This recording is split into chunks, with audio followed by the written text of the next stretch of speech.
Kahit ano pa mang ano pa mang gawin nila doon, dalawa na lang ang grupo na nangyayari ngayon sa huling kapanahon ito.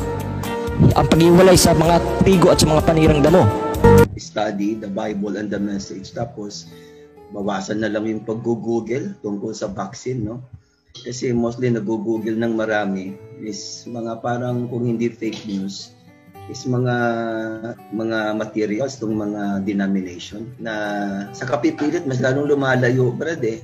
Sa kapipilit na iugnay ito sa mark of the beast, di ba? Mas lalong nawawala sa tamang linya. Again and again, walang statement si Brother Branham na ang mark ay may kaugnayan sa bakuna. At least ako bago nagpabakuna, inantay ko muna matapos yung second dose ni Pastor Ruel. At least bakunado na si Pastor Ruel, bakunado na rin ako. Pastor Ruel, bakunado na rin, alam ko, ng pangalawang dose niya yata. Bago itong matinding pagkapuksa na parating na paghahanda sa tatak ng hayop. Ulitin natin ang buo ha. Sabi rito, ulitin ko lang, ayoko sayang salitang ito. Kaya naman, sinasabi ni Jesus, maliban paikliin ang mga araw na ito, ay walang laman na maliligtas. Kung pagbabatayan ko ang sinasabi rito, tayo ay nasa huling panahon na talaga. Di magtatagal ay darating ang Panginoong Hesus Kristo. Amen. Subalit ang espiritong ng panahong ito, nakikita nyo ba? Pagkaisipan nyo mabuti, nakikita nyo ba ang nangyayari bago itong matinding pagpuksa na parating na magkahatid sa tatak ng hayop? Meron palang pagpuksa na gagawin. Ano yung nangyari? Pinupuksa na sila ngayon, prok, at nagkakamatay at nahirapan na huminga pagtapos na patapos mabaksinan, patay. Matinding pagpuksa, no, na parating at nangyayari na ngayon. Hula to ng propeta doon sa kanyang kapanuhunan. 1957, at ito'y nahulaan noon at ito'y nagaganap na ngayon. Darating na pagpuksa na parating na maghahatid sa tatak ng hayop. Hindi yan tatak na sinabi ko nga yung titik by titik, kundi yung sistema at tumupad sa mga bagay na kasulat sa pamamagitan ng maliliit nila ay pamimilit nila sa mga tao. Namimilit ba? Di ba may quits? Paano niya mababawal sa sinungalingan yan? Ang nasa likod, riyan.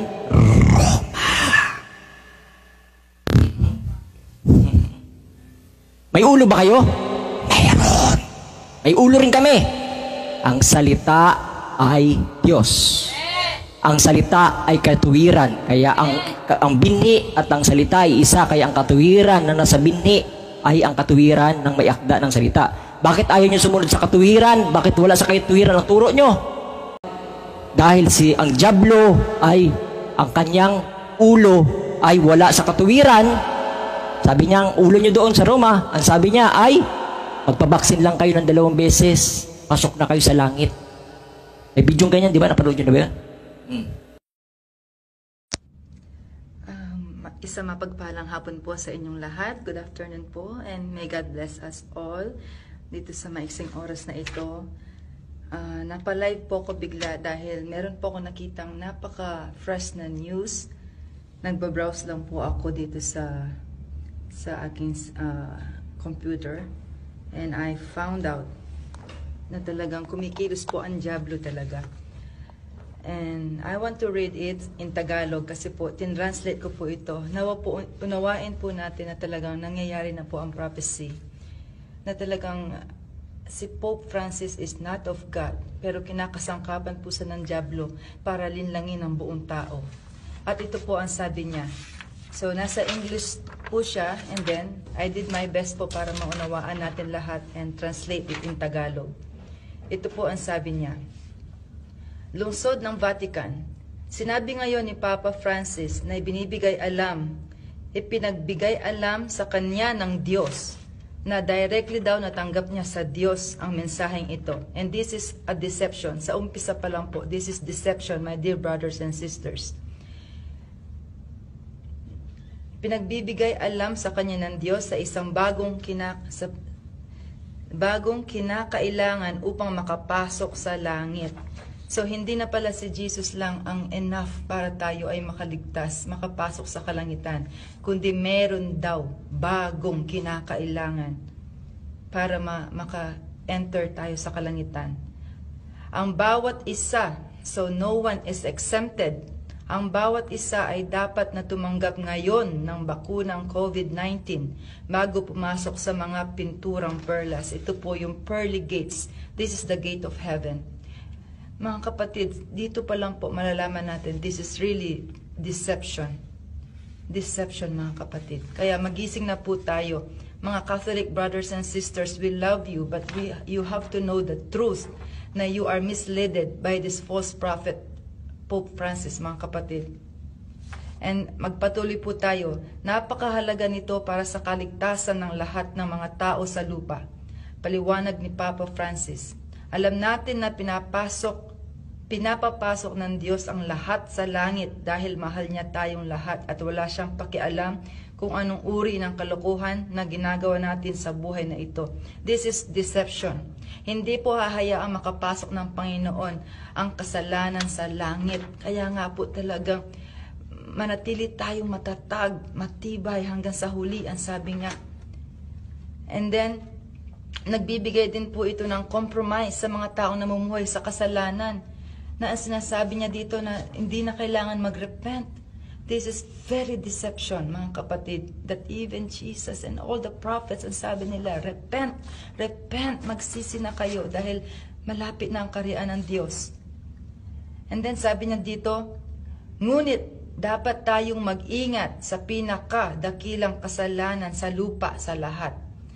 Ito daw ang hindi makuha ang COVID-19 na bakuna. How dare Pope Francis na gumawa siya ng mga bagay na ito, na sinasabi pa niyang galing sa Diyos ang mensaheng ito, na pinakakasalanan daw at ang hindi pagtanggap ng bakuna.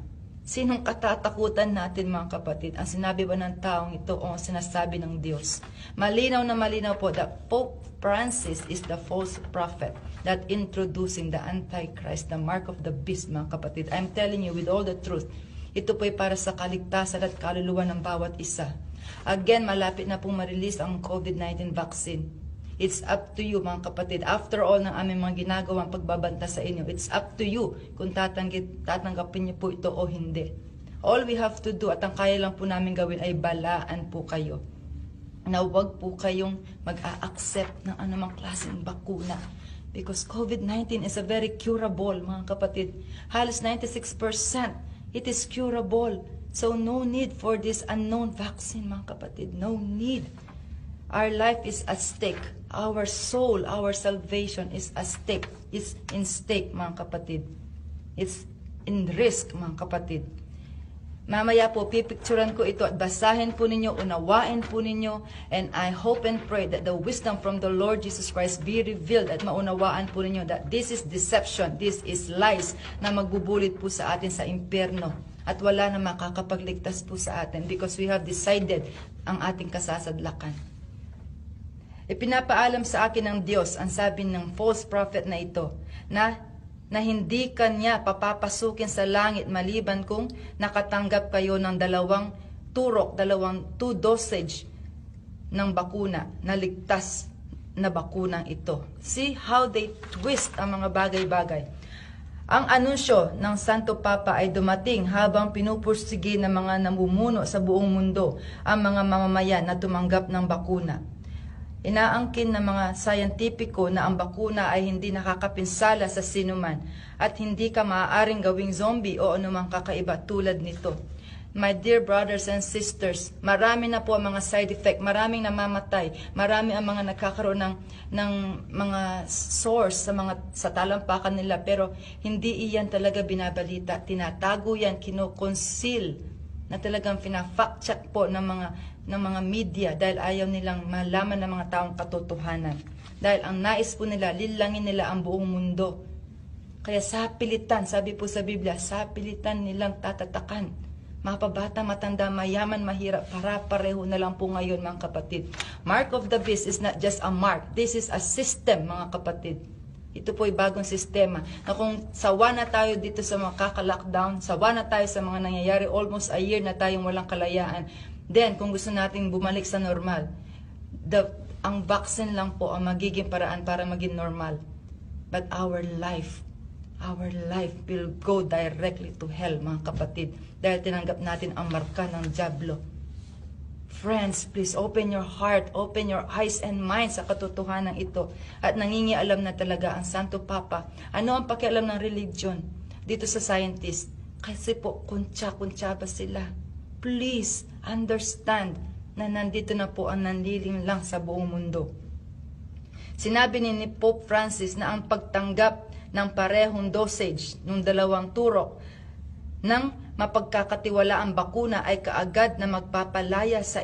Again and again, walang statement si Brother Branham na ang mark ay may kaugnayan sa sa bakuna. Sabi rito sa 2 Timothy 3:13, konti na lang. Samantalang ang masama ay mandaraya. Yan ang ginagawa nila. Oh. Ano raw ang ginagawa ng masama? Ang masama ay mandaraya, lalong magpapakasama. Sila'y manliling lang at maliling lang. Kita mo? Ano raw ginagawa nila? Mangliling lang at maliling lang. Naliling na rin sila, tapos mangliling lang din sila. Umaasa yung mga kaluluwa na pumapasok sila sa simbahan para maligtas ang kaluluwa. Pero minsan, nakakalungkot isipin, ito talaga, realidad to. Maraming mga tao pumapasok sa simbahan, ang kanilang purpose para maligtas sila.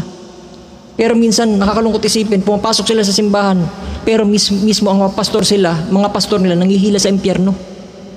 Kaya yan dahilan, sabi rito, 1960, ang 10 birhen at ang 144,000 mga Hudyo ang title. Sabi rito ng propeta, ano ang tanda ng hayop? Ang tanggihan ito. No. Yan ang tanda ng hayop, ang tanggihan. Kaya yan ang dahilan, pag tinatanggihan mo, may tabing ng iyong tenga, hindi ka na makarinig ng katotohanan. Ano yung kasunod? No? At ang isa nakikita, at ang isa hindi nakikita. O, ito na. So, bakit mayroong marka ng hayop na hindi nakikita? Kasi yun nga ginagawa nila. Akala nila hindi pa rin sila nakikita. Nobya kami ni Kristo, pinili kayo bago may tatag sa libutan. Sige, wala man silang kalawalan kung anong kinalaman ng bakuna, pero hindi nila alam, nakikita na sila. Pagtanggap pa lang nilang chip in balikat, kahit sabihin nila nobya si ni Kristo, pag mali ang manifestation nila, hindi nila madadaya ang Diyos doon. Siyempre, iniisip nila walang kinalaman ng bakuna. Kaya kahit sabihin nila doon, may nobya kami ni Kristo, mga anak kami ng Diyos. Hindi man nila inaano yun, wala man sila pakialam doon kasi hindi man nila aral yun. Kahit aral din ng propeta nila, tinatanggihan nila. Propeta rin naman, propeta rin naman nila. Ambot sa ila. No? Sa Bisaya pa. No? Yan ang problema doon. Kaya sabi rito, no? Ang tanda ng ang isa ay nakikita, ang isa ay hindi nakikita. So ano yung nakikita? Yun na yun. Sinasabi ko kanina, pag dumating ng larawan ng hayop sa literal, mahayag na, hindi na sila makakatago paroon. Mahayag kung ano sila, kung ano mayroong bunga sila, kung mayroon ba talaga sila sa kaibuturan ng puso nila na may marka ng Diyos, may marka ng hayop. Pag sinubok kasi ang pananampalataya, malalaman na kung ano talaga meron sila. No? Bakit? San mahayag yun? Pag dumating na ito, 1954, ang marka ng hayop, ang title. No? Sabi rito ng propeta sa page 38, ngayon ang oras ng markahan, ngayon ay magkakaroon lamang ng dalawang mga kabayo, no? Dalawa, magkasabay yan. Iyon ay magiging Diyos ni Satanas, at iyon magiging Diyos at si Satanas pala. At kukunin ni Satanas ang kanya, at kukunin ng Diyos ang kanya. Sabi rito, sa 1960, ang 10 birhen at 144,000. Sabi rito, ang lahat mismo na walang espiritu ng Diyos ay may marka ng hayop. No? So, malinaw? Yung walang espiritu ng Diyos may marka ng hayop. Ang selyo ng Diyos ang Espiritu Santo. Siya ang selyo, yung tatak ng Diyos. Yan mismo ang sinabi ng Biblia. Ang bawat dako ng kasulatan ay pinapangusap ito. So lahat, ayan din nababasa ko. No? Yung manatili sa tatak na yan. No? So yung mga ibang simbahan, ang alam lang nila yung marka ng hayop, yung literal lang. So hindi nila ituturo yung espiritual ng mga bagay. Dapat balanse. No? At sinabi rito, ito yung tanda ng Diyos, ang selyo ng Diyos. Ang lahat ng wala na ito ay yaong mga tumanggi rito. At paano nila tinanggap ito? Sa pamamagitan mismo ng pakinig. Tama ba? Sabi ng propeta. 310. Ngayon, nalalaman nyo paano nyo tinanggap ang pananampalataya sa pamamagitan ng pakikinig. Yan, marka ng Diyos yan. Saan minarkahan? Sa kamay? Hindi. Sa ulo? Hindi. Sa tenga? Hindi, sabi niya. Kita nyo? Sa tenga? sa pakikinig. Tama, sa pakikinig, sabi niya. Anong binugsod ng noon? Tinakpan ang pakikinig. Hindi ka na makarinig pa ng tama at mali. No? Tinakpan ang pakikinig. So ayun ang resulta sa resulta nila ay sa kanilang bunga sa Isaiah chapter 5 verse 20. Sa aba nila nagsitawag mabuti at masama at ang masama ay mabuti. Yun ang naging resulta. Tinakpan ng kanilang tenga na inaring dilim ang liwanag at ang liwanag ay dilim at inaring mapait ang matamis at ang matamis ay mapait. So yun ang nangyayari ngayon. Yung dapat kapaitan, ginagawa nilang matamis. Yung dapat yung matamis na makakatulong balaan ng tao para sa ikakaligtas, no? Mapait sa kanila. No? Kaya sabi rito sa Job chapter 12:25, kaya para silang mga bulag na kumakapa sa dilim. No? At para pasuray-suray na parang lasing. No? Hindi ba nangyari yan? No? Buti pa ang lasing matulog lang. Pag natulog siya, mamaya-maya, okay na naman. Strict na naman yung lakad niya. Tapos maliban lang, mamaya, uminom na naman.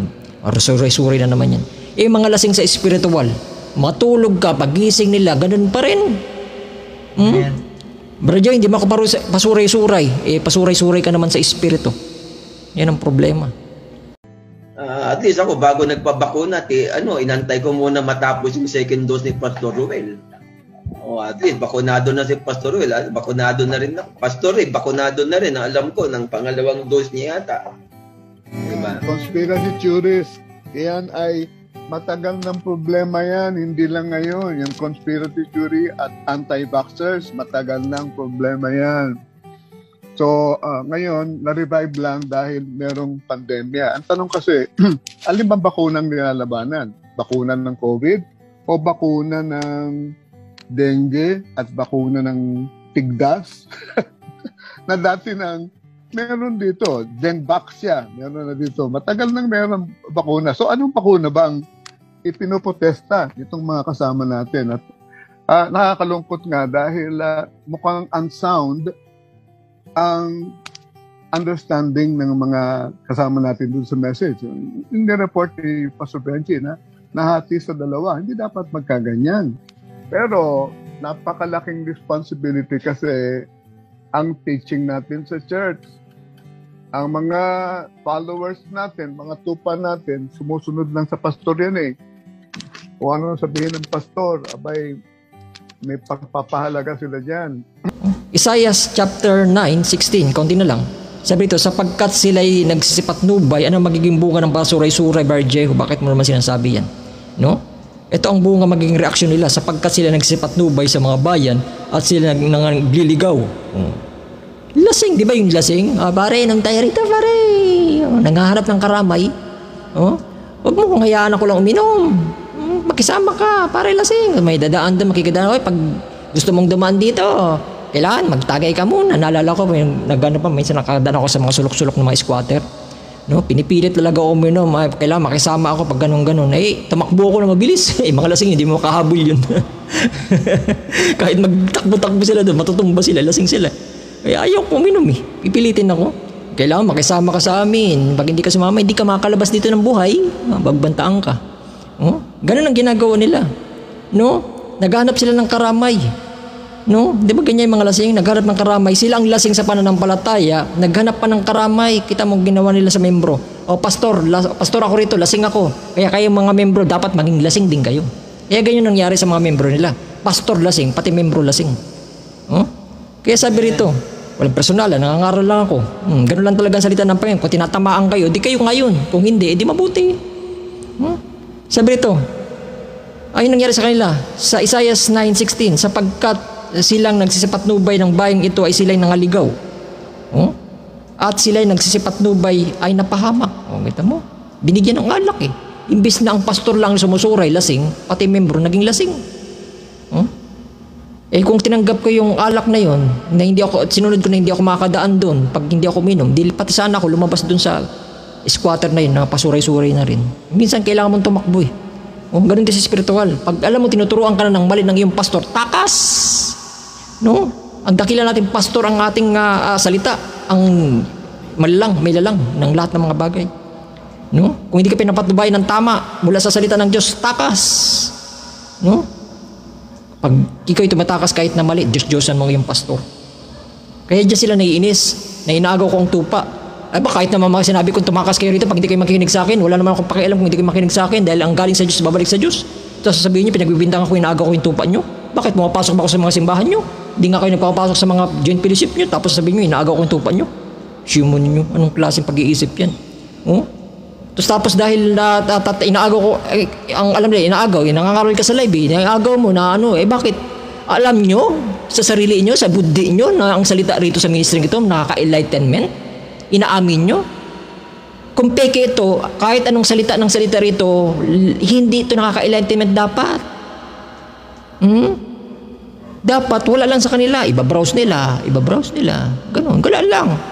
Oh.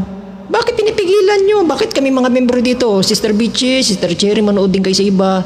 Pag tawag doon, anuhin nyo yung mga fivefold ministry, pakinggan nyo. Hindi lang isang preacher ang pakinggan nyo, dapat 5. Iba-ibang putahe, kagaya ng pagkain, may gulay, may isda, mga ano. Bakit sila? Puro pastor lang, puro baboy, kaya patay. High blood. No? Pag isang pagkain lang pinipili mo, papamatay ka.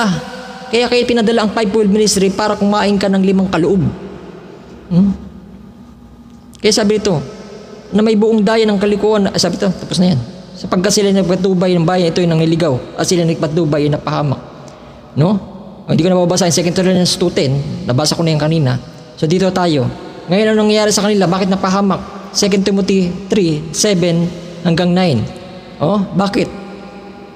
Oh, na laging nagsipangaral, kailanman hindi nakakarating sa pagkaalam ng katotohanan. Kaya nailigaw, napahamak ang kanilang tupa. Hindi tupa naman ng Diyos yun, inangkin lang nila. No?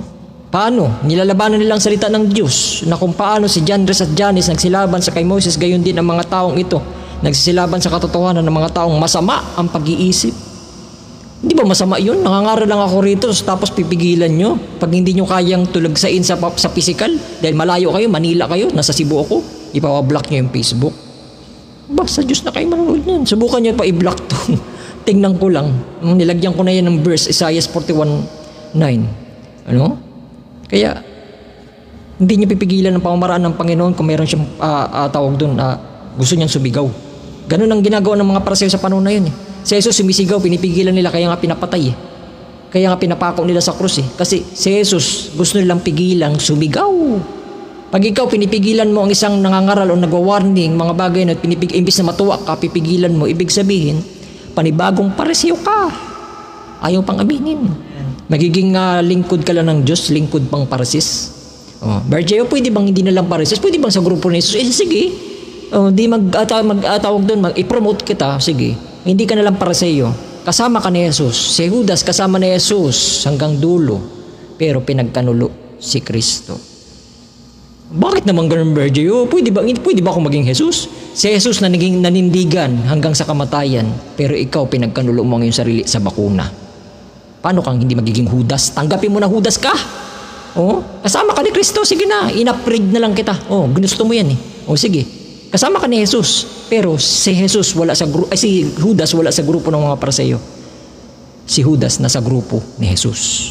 Kaya kung nasa grupo ka ng mananampalataya, kung pinagkanulo mo ang salita, pasensyahan na lang tayo. Judas ka sa kaligitnaan ng mananampalataya. Walang personalan, nangangaral lang ako. Gusto ko lang kayo ma-entertainment. No, para lang mauga, ma-shake. Saka nakakitang, sabi ng, kahit itong message na to, ang propeta nagtuturo, shout, voice.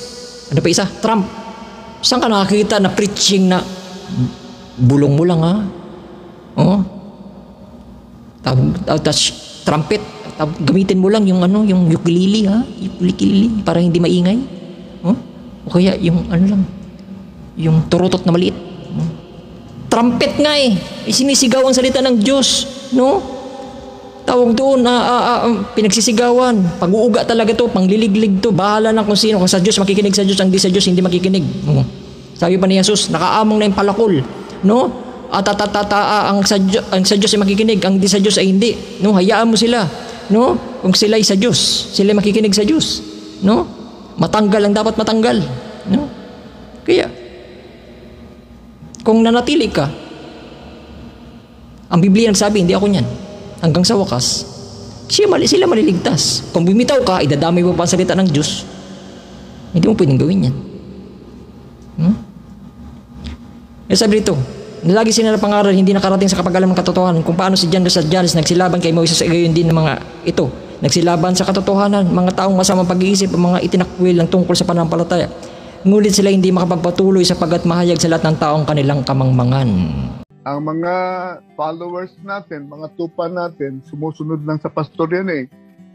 Kung ano sabihin ng pastor, abay, may pagpapahalaga sila dyan. Ang concern nila, ang kanilang grupo. Ang concern nila, ang kanilang samahan. Ang concern nila ay ang kanilang malasakit sa pastor. Ang concern nila, malasakit sa kanilang best friend at mga kaibigan. Kamusta naman ang may akda ng salita na siyang tumatawag?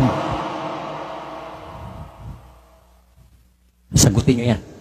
May ulo ba kayo? Mayroon. May ulo rin kami. Ang salita ay Diyos. Ang salita ay katuwiran. Kaya ang binhi at ang salita ay isa. Kaya ang katuwiran na nasa binhi ay ang katuwiran ng may akda ng salita. Ano sinasabi nyo? Diba? Dito ka sa grupo namin. Pasok ka sa umbrella namin.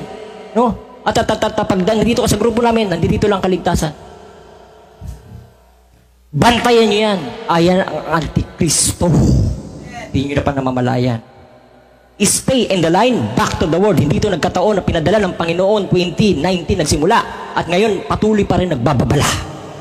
Para kayo'y bumalik sa salita bago pa dumating ang pag-agaw. Ano ang nasa likod niyan? Roma. At Papa nyo ay sumigaw. Ngayon, lahat tayo ay isa. Buti pa ang Roma tumatawag ng pagkakaisa eh. Kayo, timataboy. Oh? Buti pa ang Roma tayo ay isa. Oh, di ba? One world religion, tumatawag. Gusto niya lahat ng isa. Pag kailangan, pag hindi kayo nakapag-isa pati sa vaccine, ay kayo, ano ginagawa nyo? Oh? Tumatawag kayo, lahat tayo isa, pero kailangan pumasok kayo rito. Tama naman din kayo. Ang ginagawa nyo. Lahat tayo isa, Brother ho. Pero dito ha, ano ginagawa ng Roma? Lahat tayo isa. Sisirain niya yung Pentecostal, Baptist, anuman, kailangan magpasakop sa Roma.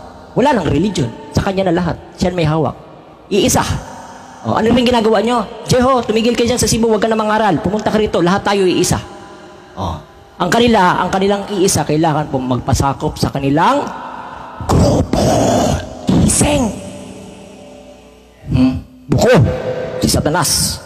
Na sa kapipilit, mas lalong lumalayo, Brad eh. Sa kapipilit na iugnay ito sa mark of the beast, di ba? Mas lalong nawawala sa tamang linya. Again and again, walang statement si Brother Branham na ang mark ay may kaugnayan sa bakuna. Ano ang tanda ng Diyos? Ang Espiritu Santo. Sabi ko rin, ayun ang tanda ng Diyos. Ang Espiritu Santo. Ano naman ang tanda ng hayop? Ang tanggihan ito. Kaya ka nagkaroon ng tatak ng hayop dahil tinanggihan mo ito. Yan ang dalawa. O may dalawa pala. Kala ko ba isa lang? No? Yung isa ay marka ng Diyos, yung isa ay marka ng hayop. Tapos mayroon pa sinabi ng propeta dito sa kasunod. At mayroon kang isa, yung isa na makikita at ang isa na may hindi makikita. Ano naman yung isang hindi nakikita? Yung isang marka ng hayop. May marka ka na pala ng hayop, tinatanggihan mo ang salita. Maraming ganyan, nagaan yung kabanalan. Ang totoo naman, tinatanggihan nila ang salita ng Panginoon. Pero ang totoo naman pala, may marka sila ng hayop. Kasi individual lang yun eh. Pwede ka magkunwari sa tao, may marka ka ng Diyos pastor, may marka ka ng Diyos kapatid, pero hindi po sa ibuturan pala na yung puso, tinatanggihan mo ang salita ng Diyos. Ikaw pala nakakaalam yun at ang Diyos, dinadaya mo ang Diyos. Pero yung isa naman makikita, pagdating ng chip in the shoulder, hindi ka na makakatakas sa mata ng Panginoon. Kasi mabubuko na ang iyong pananampalataya kung nakatayo. Kaya yung dahilan, kailangan dumating ang pasimula ng kahirapan bago ang rapture para masubok ang iyong pananampalataya kung karapat dapat kakunin sa pag-agaw. Para ayun ang dahilan, sinabi sa Biblia, susubukin ko ang mananaan sa ibabaw ng lupa upang subukin. Bakit kailangan pagsubok bago mag-rapture? Bakit kailangan pa kasi yan? Nag-aantay sila ng rapture pero ayaw nila dumanas ng Great Tribulation. Tama naman, hindi naman talaga Great Tribulation tinutukoy ko. Akala nila Great Tribulation tinutukoy ko. Panimulan ng kahirapan. Bago dumating ang Great Tribulation, kukunin muna ang nobya. Bakit may panimula pa ng kahirapan? Sabi ng pastor namin, wala yan. Anytime kukunin kami ng rapture, yun nga nagpapa-pre-tribulation kayo. Gusto nyo kunin kayo sa pag-agaw kahit malahini nga kayo. Gusto nyo kunin kayo sa pag-agaw kahit wala akong sigasig sa palilingkod. Ngayon, bakit kailangan ng panimulang kahirapan? Para lumabas ang pagsisigasig ng Panginoon. Sinusubok na kami ng buong daigdig. Ang hirap na ng panahon, Panginoon. Sa inyo lang kami lalapit, huwag nyo kami bibitawan. Yun na. Ano gagawin mo? Pag pinili mo maglingkod, magsigasig sa Panginoon, pag hindi ka bumitaw sa Kanya hanggang sa huli, magaganap ang salita ng Biblia, ang manatiling tapat hanggang sa wakas, siya ang maliligtas. Yun ang dahilan kung bakit naligtas sila. Dahil nanatili silang tapat. Saan? Sa pastor nila? Sa simbahan nila? Sa organisasyon nila? Sa mga relihiyon nila? Hindi. Sa salita mismo.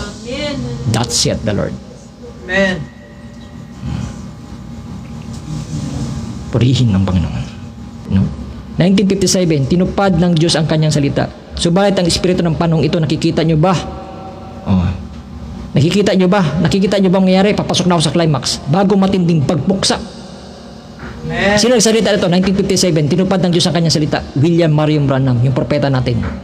Hula ito ng propeta, matinding pagpuksa na darating na maghatid sa tatak ng hayop na tutupad sa kasulatan. Natupad bang matinding pagpuksa? Ang problema nga namamatay ng mga kamag-anak nila, etc. Ang tingin nila, namatay lang kasi oras na niya. Namatay lang kasi may sakit, mga ganun. Hindi nila alam. Wala talagang kaalawalan sa panahon nila. Pero hindi nila alam, may kinalaman doon sa tinanggap nila. Kasi, hindi naman magsisinungaling ang Biblia Sa Mateo 24:22 No? Maliban paikliin ang mga araw, walang laman na maliligtas. Laman ang binanggit dito. So sinasanguin na sinabi ng propeta, matinding pagpuksa. Laman ba pinupuksa? Bukod sa espiritual, pati laman, no? Maliban paikliin ang mga araw na yun, walang laman maliligtas. Datapwat, buti na lang. Kaya napapansin natin, Lunes, ang bilis na, Sabado na agad, no? Papaikliin ang mga araw na yun sa mga hirang. Papaikliin ang mga araw na yun dahil sa mga hirang. No? 'Di ba? Kaya parang bumibilis ang panahon habang bumabagsik ang panahon ngayon ng mga matinding kasamaan na at mga kasakunaan. 2 Thessalonians 2:9, siya ang kanyang pagpaparito ayon sa paggawa ni Satanas may buong daya na katanda ng kahangahangang kasinungalingan. Yan.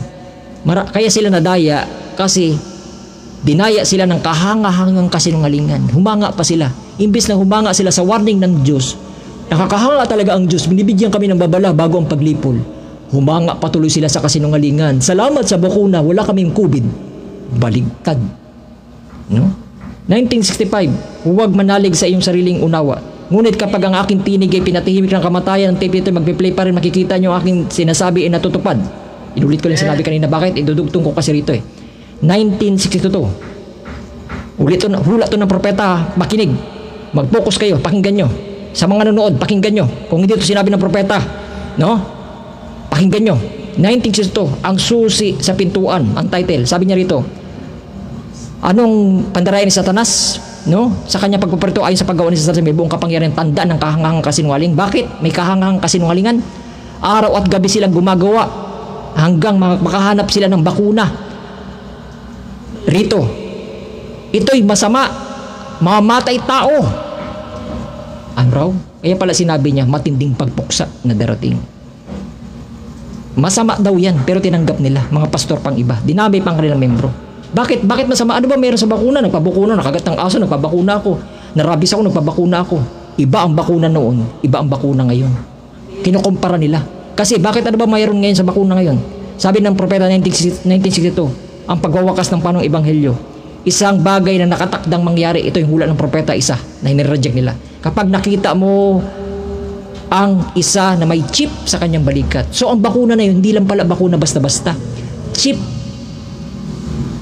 sa balikat. Sa English pa, chip in the shoulder. Bakit tinawag na chip? Mamaya, testimony ni Mrs. kung ano mga nasa likod ng bakuna. Ano ba yung salitang nanoparticle?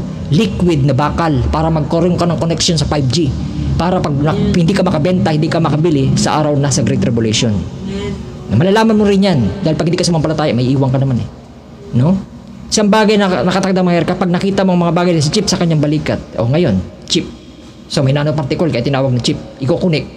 Makakabenta ka lang pag may chip ka. Ang problema nasa loob ng katawan mo, hindi mo na matanggal. Kasi pag dito nilagay yan, putuli mo lang yung kamay mo Pag dito yung chip, kasi dito tayo dinaya dati. Ilalagay yung bigas na parang chip dito sa kamay. Pag ayaw mo na, nagsisi ka, pwede mo lang sugatan ng kamay mo, tanggalin mo anytime Pero pag sa dugo, hinalo, tapos ka na. Maliban kung humingi ka ng tawad ng taimtim sa Diyos, humingi ka ng tawad, pinagsisihan mo, walang lasong hindi kaya paggalingin ng Diyos. Kaya nga nagwa-warning pa. No? Kaya yung dahilan, sabi ng propeta, lumabas na kayo habang may pagkakataon bang lumabas. May pagkakataon pa ba? Mapalad ang nakikinig sa huling pagtawag. Sabi pa ni Moises, ang sa panig ng Panginoon ay pumarito. Ano nangyari sa hindi pumarito? Kinain ng lupa at nilipol silang lahat. No? Sabi rito, 1963, ang panahon ng pagkalakip ng tanda. Sabi rito, kanyang salita at ang mangyayari, mga bagay ng mga magiging realidad. Realidad na ba nangyayari ngayon? Nakikita nyo ba? Nakikita talaga ito. Malalaman nyo itong totoo talaga. Nalalaman nyo bang totoo? Nakikita nyo ang tanda ng panahon. Realidad. Nakita nyo bang realidad ngayon nangyayari? Bakit? Paano nangyari yan? Barger, ano ba nangyayari? Ano ba ba't napasok dito ang chip in the shoulder sa Pilipinas? Hula ng propeta, 1963. Ang unang tatak. Ngayon, kapag kontrolado na yan, ayan, pinagsisera natin kanina. Yung sinasabi ni Mrs. na ang Roma ang may akda. No? Sinakop ang buong Pilipinas. May hawak siya lahat ng mga kalakal, salapi, at mga gobyerno, mga bagay na yun. Hula ng propeta yan. Kapag kontrolado niya lahat ng salapi, kung gayon, kaniyang sisirain, kautusan ng mga Udyo, at tulad sinabi ni Daniel sa kanyang gagawin, sa kaligitnaan ng huling kalahating sa linggo ni Daniel, ay pagkatapos, kapatid, anong gagawin niya? Mapapasa kanya sa lahat ng kalakal sa mundo, ng komersyo, isang pakipagkasundo sa mundo, pagkat kaniyang hahawakan ang kayamanan sa mundo. Ayan ang dahilan kaya napasok tayo sa Pilipinas at sa mga ibang mga bagay. Nagsimula sa China, lahat ng buong mundo ay naging pandemya na. Hinawakan ng isang gobyerno, one world government sa buong mundo. Umiiral na ba ang one world government? Yes na yes. No? 1964, naglaan ng paraan pagpapagaling ng Diyos ang title. Sabi ng propeta rito, sila ay magiging pakikiligma sa mikrobyo. Ito na yung pandemya. Ang sakit ay sasabog sa mga tao, mahuhulog sa lahat ng walang banal na espiritu. Nahulog ba sa atin? Sabihan ng Panginoon, hindi. May banal na espiritu kayo. May banal na espiritu kayo. May banal na espiritu kayo. Masasaktan naman sila. Nahulog sa amin, ibig sabihin wala kaming banal na espiritu. Sa panahon ni Jesus, mayroong Judas at mayroong Pedro. Si Judas, pinili niya lalo magpakamatay. Si Pedro, nagkanulo rin naman, pero pinili niya magsisi. Kaya nga nag-warning hinahabol pa rin kayo ng Panginoon. Kung doon palang paniwala ng kahirapan, nag-rapture na, paano lang kaya ngayon? Paano na kayo? Di ba? So may pananawagan siya, hindi man lang sinabi ng propeta, lumabas kayo habang may pagkakataong pang lumabas. So ibig sabihin, nakapasok kayo doon. No? At sila ay magiging, pagdating ng sakit ay sasabog sa mga tao, nahuhulog sa mga walang banal na espiritu. Ngunit ang anghel, kung sino namamahala sa mga kasalot na ito at bibigyang utos, may utos kasi si Satanas sumusunod lang sa sinasabi ng Diyos huwag hahawakan sino mamimigay sa kanya may marka. Ano may marka? Marka ng Diyos. Huwag niyong hawakan niya, may marka ng Diyos yan. May banal na espiritu niya, huwag niyong gagalawin yan. Ayan ang dahilan kung bakit hindi tayo nagalaw. No? Kaya sabi rito, no? Ano yun?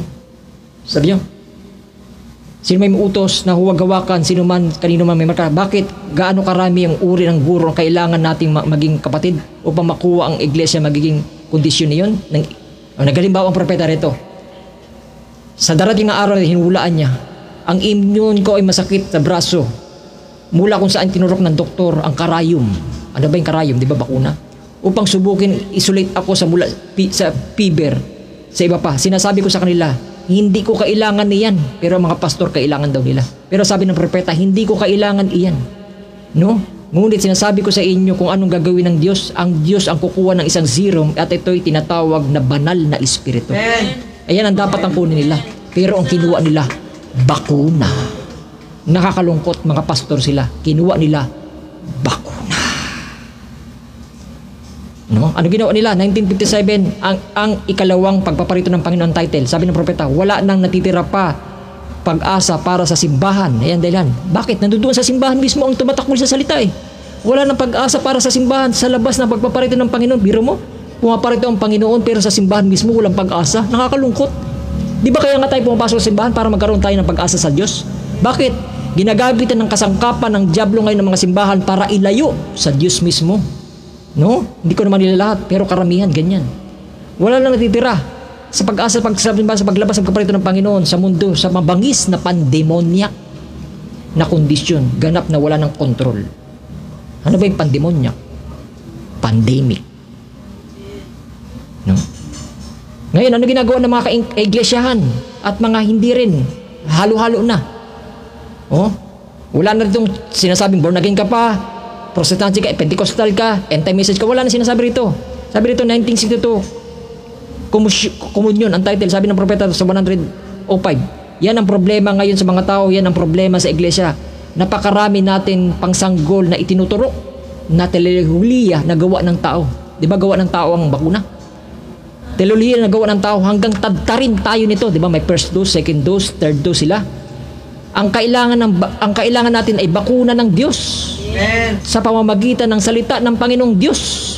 Pero nireject nila. Hindi ko kailangan yan. Kailangan ko bakuna. Hindi ako makapagtrabaho eh. Wala papakain sa anak ko.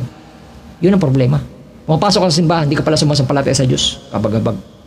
No? Ano pinunta mo dun? No? Eh sabi rito, 1955, mga espiritong mapanghikayat. Huwad. Huwad na bakuna yan. Bakit? Nasa inyo pa rin ang sakit. Yung bakuna pa yan, huwad pala yung bakuna na yan. Kasi kahit magpabakuna kayo, nasa inyo pa rin ang sakit. Kaya sabi ito, 1965, ang pagpigil ng isang nobya. Mga prophecy itong pinag-usapan natin, dito pwedeng takwil. Ang sino mo magtakwil dito, itatakwil din. Paparusahan ng Diyos. Ang sino mo mag-blasphemy sa salita ng Diyos at pasinungalingan to, tatanggihan din siya ng Diyos. No? That's it the Lord. Bakit? Ano ba yan, Barbarjeho? Bakit kailangan namin sampalatayan na yan? 1965, ang pagpili ng isang nobya, ang title. Sabi ng propeta, iyan ang eksaktong katotohanan. Pinatotohanan niya, lahat ng sinasabi natin. Maring hindi na ako mabubuhay kasi patay na siya sa 1965 eh. Kinuha na siya ng Panginoon eh. Naniniwala ako, makikita ko nga, ngunit kayo mga kabataan, tandaan nyo, may mangyayari yan sa katapusan. Sabi nila, bakuna na yun, bakuna na pareho lang. Sa katapusan nga eh, nasaan ba tayo? End time days na tayo, sa huling araw na tayo. Mangyayari yan sa katapusan. No? Mangyayari yan sa katapusan. Tandaan nyo, mayroong ministro magsasabing iyan, mangyayari iyan sa katapusan. Iyan ay tatak ng hayop. Amen. Ang alin? Chip in the shoulder na itunurok mo sa iyong braso. O ako sa iyo. Huwag mo na itaasan ang ego mo. Ikakamatay mo lang yan. Mahal ka naman namin. Huwag mo na intindihin ang isipin ng iba. Ang isipin ng Panginoon. No? Mahal ka namin. Nagbabalal lang kami. Gusto ko lamang iligtas sa kabulagan na yan dahil kakilakilabot mahulog sa kamay ng Diyos na buhay. No? 1964. Ano ang gagawin natin itong si Jesus? Kaunti na lang, matapos na ako. 1962. Ang lahat ng pangalan na hindi nakasulat sa aklat ng buhay ng kordero sa pagtatag ng lupa ay kukuha ng markang ito. Ay, dito masasaktan sila sa akin. Ibig sabihin, kaya kinuha namin ang marka, hindi kami nakasulat sa aklat ng kordero. Ayun ang problema eh. Pag nangangaral kayo sa pulpito nyo, tinanggap nyo ang chip in the shoulder, tapos sinasabi ng pastor nyo, mga pinili na tayo bago matatagan sa libutan, ha? Mga nobya tayo ni Kristo, ha? Bago matatagan sa libutan, mga pinili na tayo, ha? Pero ang Biblia, ang propeta, iba sinasabi. No? Ang lahat ng mga pangalan na hindi nakasulat sa aklat ng buhay ng kordero ay tatagap ng lupa ay kukuha ng markang ito. Ang mga hinirang lamang, ano bang salitang hirang? Yung mga nagtagumpay, tayuan ang salita. Nagtagumpay ka ba? Purihan ng Panginoon. No? Itinalaga makita ito. Ang mga hinirang lamang itinalaga makita ito. Kung nakita nyo, itinalaga pala kayong mga hirang. Kaya nakita nyo mga bagay ito, itinalaga kayo mga hirang. Ngayon, yung mga tawag doon, hindi nakita ito. Hindi kita inatulan, pwede ka pang humabol kasi nag-warning pa eh.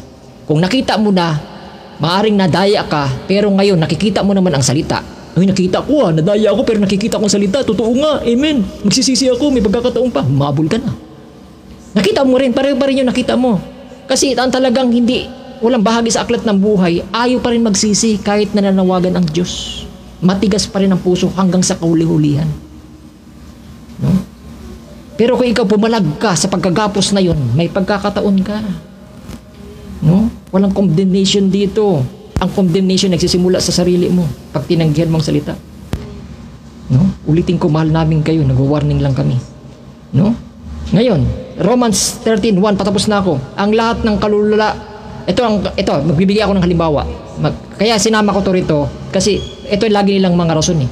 Barjeho, ibig sabihin, tinatakwil mo ang sinabi sa Romans 13:1. 'Di ba? Kailangan natin sundin ang pamahalaan sa mundo, sa gobyerno. Kasi ang lumalabag sa gobyerno ay lumalabag sa kautusan ng Diyos.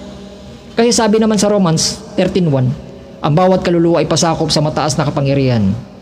Sapagkat walang kapangyarihan na hindi mula sa Diyos. Ang kapangyarihan yaong hinirang ng Diyos. O hinirang yan. Pag hindi raw sumunod sa kapangyarihan, hindi raw sumusunod sa Diyos. Kaya dyan sila nagagapos. Kaya maraming mga pastor na sumunod sa pamahalang ito. Ngayon, baka hindi mo kinukuha yung ibang kaugnayan na verse. Sabi rin sa Thessalonica 5:21, subukin ninyo ang lahat ng bagay. Tanggap ka ng pamahalaan. Sumusunod ka nga, mabuti naman yun. Pero hindi mo sinusubok ang lahat ng mga bagay. Ingatan ninyo ang mabuti. Layuan ninyo ang bawat anyo ng masama. Kahit nakakamatay na si chip in the shoulder, dahil pamahalaan, utos ng pamahalaan ng gobyerno, susunod ka pa rin.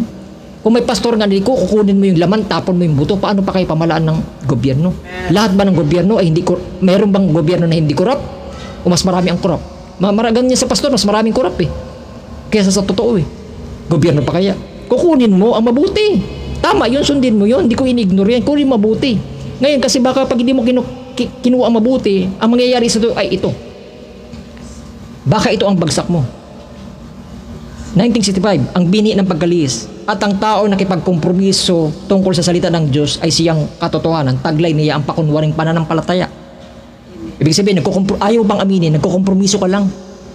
Ginagamit mo lang kasangkapan ng gobyerno. Ay, pag hindi kasi ako sumunod sa gobyerno, ibig sabihin, nilalabag ko ang utos ng Diyos. Ginagamit mo na lang yun. Nagsisinungaling ka lang. Ang totoo, nagkukompromiso ka kasi hindi makapag-aral ang anak mo. Hindi ka makapagtrabaho pag wala kang bakuna. No? 1957, ang Hebreo 2 kabanata number 2. Sabi ng propeta ito, ang Diyos ay dapat mauna sa puso mo, mauna sa buhay mo, mauna sa lahat ng ginagawa mo. Maging sarili mo mismo, dapat mauna. Ang Diyos ayaw nilang pumapangalawa lang. No? Ayaw daw niyang pumapangalawa lang. Ang Diyos, dapat laging una. Ngayon, baka may kakasabi mo, sinusunod ko lang naman kasi ang gobyerno eh. Dapat sumunod tayo dahil pamahalaan ng Diyos, gawa ng Diyos yan. Ang di raw sumusunod sa pamahalaan, hindi sumusunod ng Diyos. Baka umaya, kung nandoon ka sa panahon ni Jesus, sino ba nagpako kay Jesus? Di ba gobyerno rin? Di ba mga pulis din? Ang naghila sa kanya sa Calvary para ipapako siya, nagbubog sa kanya. Gobyerno rin yun. The same sa panahon ni Jesus, sa dulo ng panahon niya, ganun din sa dulo natin. Ang gobyerno ang gagamitin ng batas ng marka ng hayop para usigin ang mga Kristiyano sa huling araw na ito. Ayan ang hindi nyo naintindihan. Palibasa, hindi nyo nakikita ang panahon nyo. Akala nyo kasi kung ano-ano lang nangyayari. Ano ba yan? Ang uusig ba? Ano ba yan? Nangyayari ba yung kasakulatan? Mga hula? Ano ba? Hindi mo pinipilit mo kasi hindi nangyayari kasi may mga pangarap ka pa sa mundo. Wala kang ginagawa kundi magparami ng pera mo eh. Kaya hindi mo nakikita yung panahon mo. Kung anong kinakabuhayan mo. No? Kaya, sabi rito, baka mamaya hindi mo nalaman, ang kinukuha mo na pala ay ito. Ano yung Barjeho? Pakibasa nga. No? Gobyerno ka ng gobyerno, tapos ito pala ang bagsak mo. No? Ang nakuha tuloy nila, Revelation 13:4. Totoo ba na may gobyerno si Satanas? Physical? Mayroon siyang kasangkapan. Hawak niya nga ang kalakal sa buong daigdig. Bayaran lang niya mga presidente. Bayaran lang niya mga gobyerno. Tapos na ang buong mundo eh. Kaya nga napasok ang bakuna sa buong mundo dahil sa salapi. Nasuhulan ng salapi. No? Dati binabantayan ng mga anak mo pag na-ospital. Walang bayad. Oo. Pero paglabas patay. Pero ngayon, pag manganganak ka na, pag wala ka pang bayad, hindi ka tatanggapin sa ospital. Bayad kasi sila sa panahon ng noon. Kahit ipasok mo sa ospital, wala na magbantay, sila na magbantay, okay lang. Kasi bayad na sila. Sino yun? Alam mo na. Ng one world government. No? Revelation 13:4. Anong gobyerno yan? At sila ay nagsisamba sa dragon sapagkat ibinigay nila sa kanila ang pamahalaan. Yan, may pamahalaan pala. Kala ko ba wala? Kala mo pamahalaan ng Diyos ka sumusunod? Yung pala sa pamahalaan ng hayop. Doon pala sila sumusunod sa pamahalaan ng hayop. Tapos pinagtanggol pa nila. Nagsasabi, sino ang kagaya ng hayop? Sino makakabakas sa kanya? Di ba ganyan ginagawa nila? Proud pa sila. Pinagtatanggol pa nila. Ako may bakuna, kayo wala. Mas proud pa sila doon. Pamahalaan na pala ng hayop yun. No? Kala nila, pamahalaan sila ng Diyos sumusunod.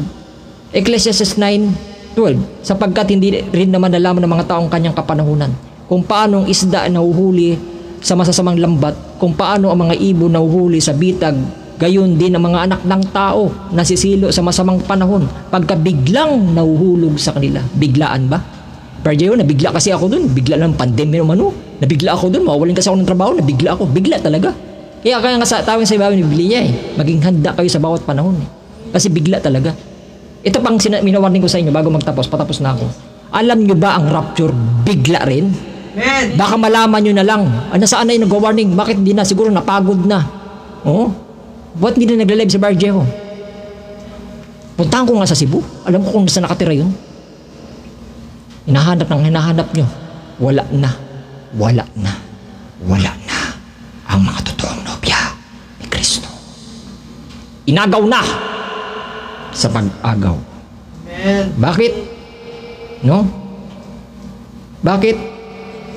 Bakit sila kailangang alagawin? Mateo 24:22. Maliban pa ikli ng mga araw na yung walang lamang maliligtas eh. Pag nanatili pa kami rito, madadamay kami. Eh, kwenta mo mga itlog, peke, mga gulay, mga mahilig si Carla kumain ng mga carrots at wala na. Sinubukan niya paano yung peke ba yun? Totoo ba yun? Yung carrots hindi nabubulok. Ilang linggo na, nadyadyaan lang. Dapat yung prutas nabubulok. Pero yung carrots, ilang linggo na, nadyadyaan pa rin, hindi pa rin nabubulok. Peke. Oh, buwan pa nga, hindi pa napipeke. Ay, hindi pa rin napipeke, hindi pa rin nabubulok. I mean, no, itlog, hindi mo na malaw. Totoo sa mga inumin. Ala. Pag pinatagal pa ng walang lamang maliligtas, madadamay kami. Kaya ayun dahil lang kayo, kailangan may pag-agaw. No? Kaya, sabi ito, no? Patapos na ako, iiwan ko itong nakakonect doon sa title natin. No? No? Kaya kailangang agawin, sabi rito, no? Pag pinatagal pa kasi ang panahon dito, walang lamang maliligtas kasi may hinula pang propeta ng isa pang bagay. Sabi rito sa 1964, anong gagawin natin itong si Jesus na tinawag na Kristo? Ang malaking makina nakahanda na doon. Ngunit sila ay naghihintay para sa oras kapag ang takip ay bumaba. Pagkatapos, magagawa nila ito. At pipilitin ito. Pipilitin na yung mga tao eh. Pag nandito kami, masasama kami. Kasi bakit? Gagawing batas ito. O yung testimony kanina, nagawang batas na.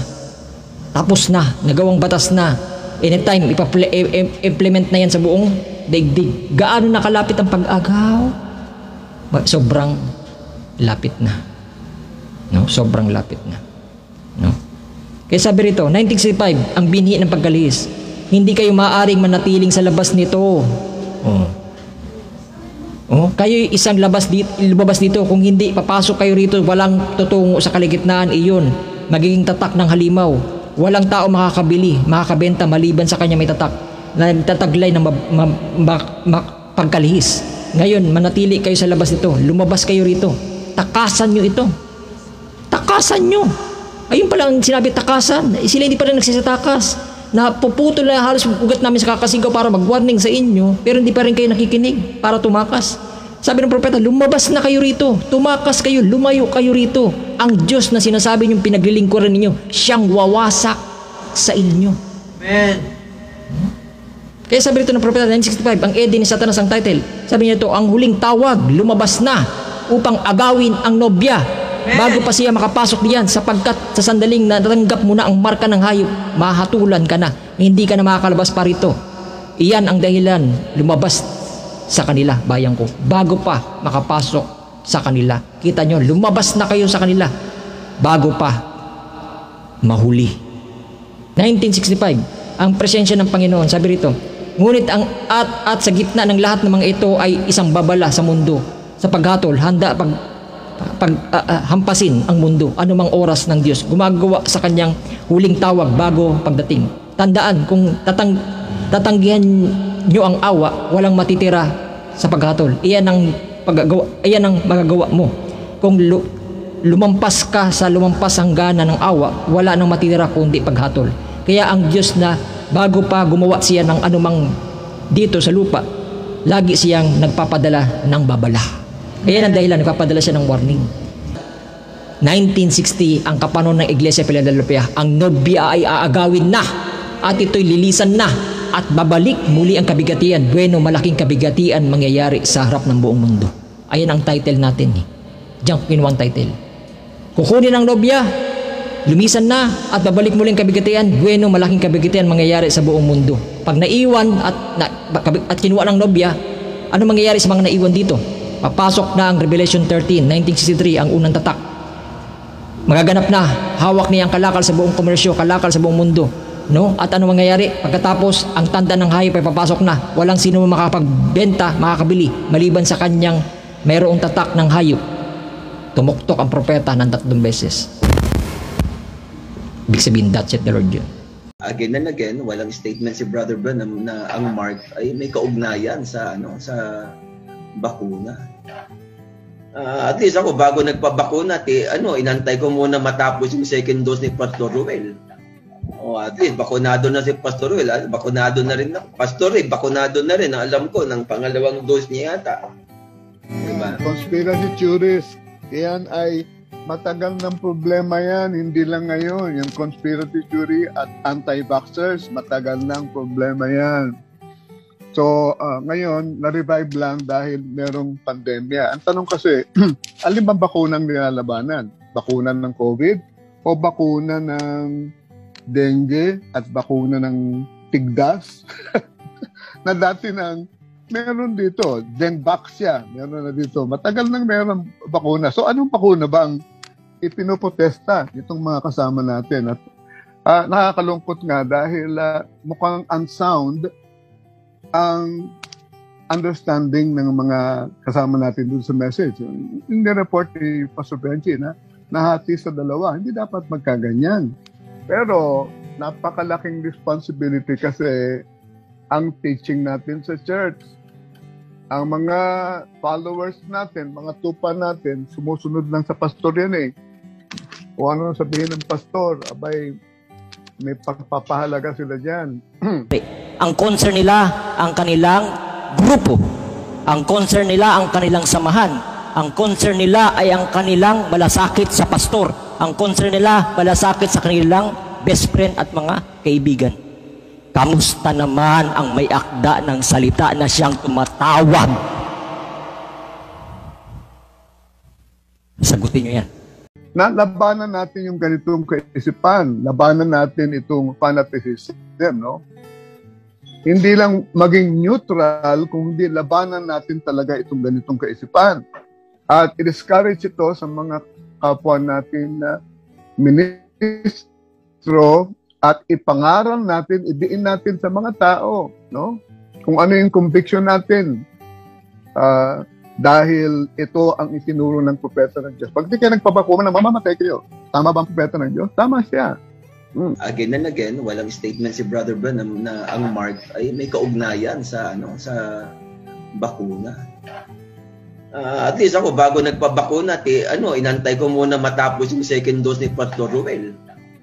At least bakunado na si Pastor Ruel, bakunado na rin ako. Pastor Ruel, bakunado na rin, alam ko, ng pangalawang dose niya yata. Naalarma po ang local na Interagency Task Force ng Batangas sa pagkamatay ng 42 residente na mga bakunado na laban sa COVID-19. Ibinalita ni Dr. Rose Ozaita, Batangas Provincial Health Officer, 8 sa 10 namatay ay meron ng first dose ng vaccine, habang yung 2 naman ay fully vaccinated na. Iniimbestigahan din ng local IATF ang pagkamatay ng 32 iba pa na pawang mga fully vaccinated o naka-2 dose na ng bakuna. Sila'y nag-anyo lamang na mayroong kabanalan. Kapangyarihan nito ay kanilang tinanggihan, sapagkat sila ay lumayo sa orihinal na salita. Ayaw nilang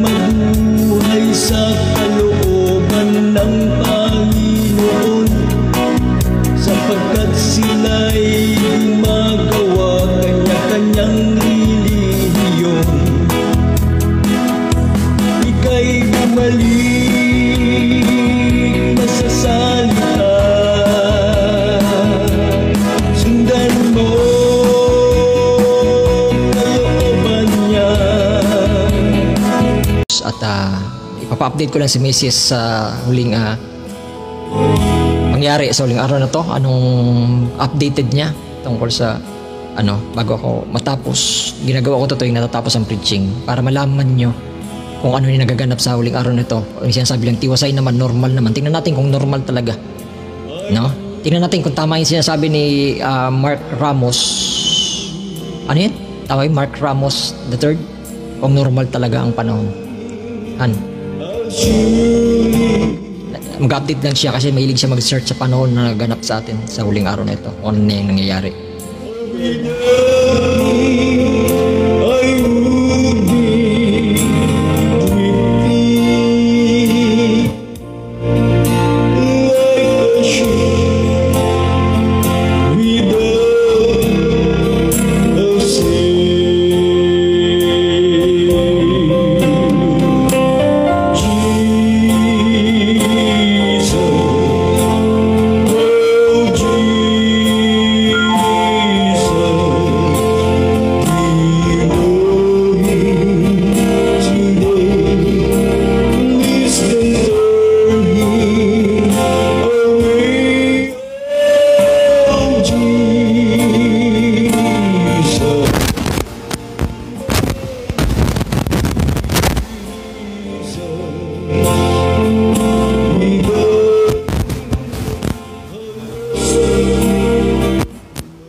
Siguro gawan ko lang ng recap yung lahat ng mga kasi mahirapan kayo mag-search sa video doon na sa Jeho kasi wala na talaga yun.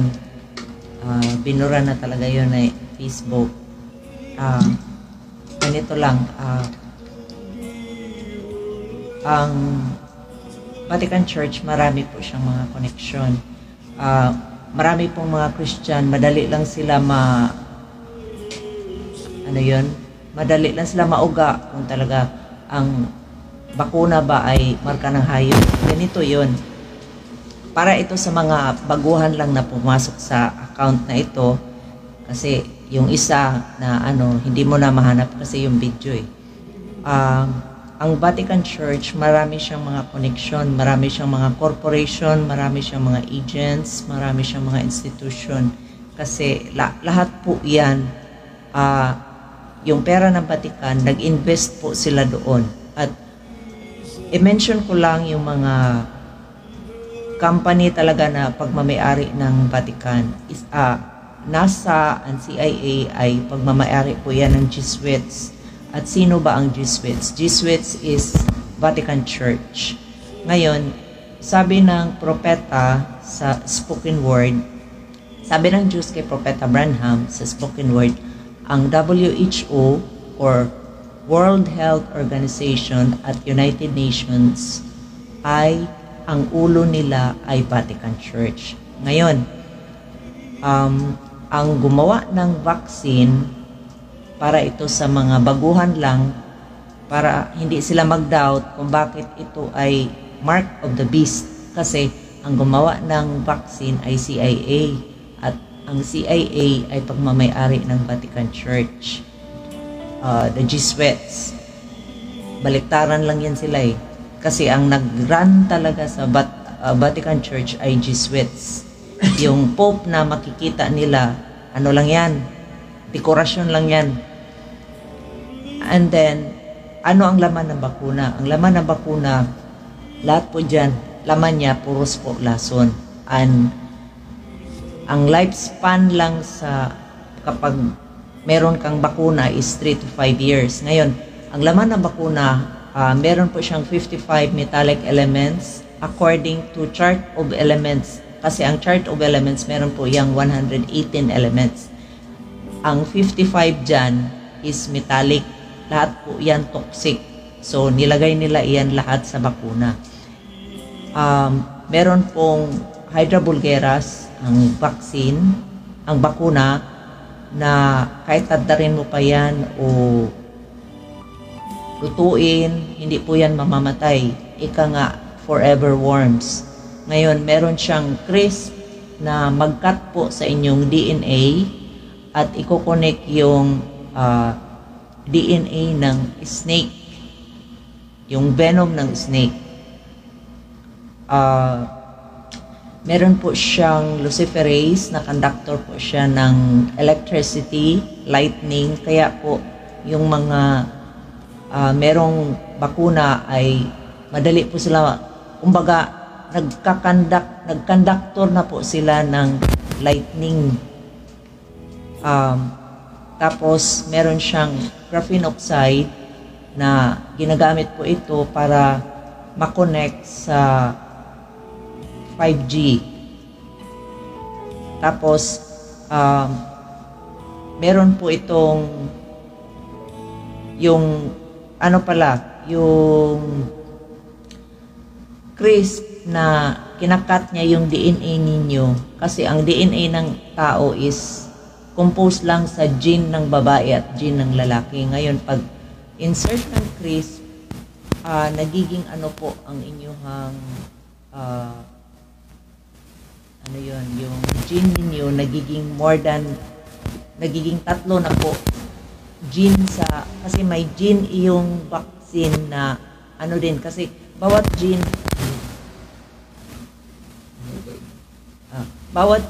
meron itong 72,000 na yung counting ba yan?